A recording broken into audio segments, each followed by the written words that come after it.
little bit.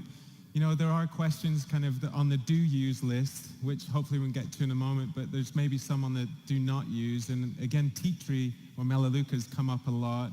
Maybe just kind of speak to that a little more. Absolutely. This is probably one of the more common questions I get, actually. So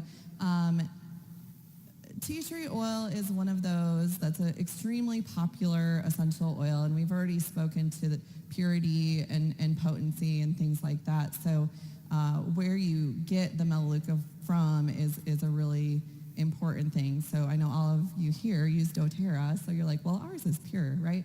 But small animals, cats and dogs, do metabolize tea tree oil in particular a little bit differently. So we talked a little bit yesterday about the different pathways in the liver cells, and so animals have a little bit different pathways. And so that being said, it takes them a little bit longer to excrete melaleuca from their system, which means it's a little bit, use a little bit of caution with melaleuca. And I usually tell people to just use something else instead, because we have so many amazing oils that have very similar therapeutic benefits that don't carry the risk that melaleuca has for small animals.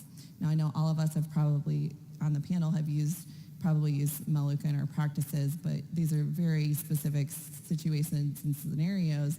And so I usually tell people in their homes to just use something else. It's a little bit safer. And what would that something else be? Dr. Fisher, do you have ideas? Yeah, I like to use a lot of geranium with pets. I find that that's a lot safer. So if I'm making any sort of blends where normally if I was doing it for my family or for my daughter, I'd use melaleuca.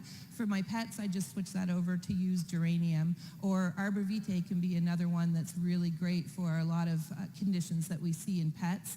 And I find that that one is a little bit safer too. So it's not that I'd never use melaleuca. It's just that I think that there's other safer alternatives. So I'll use those first. And if I'm not getting the results, I could always do something different. But I find that most of the time I get great results using those other essential oils. And so those are my go-tos.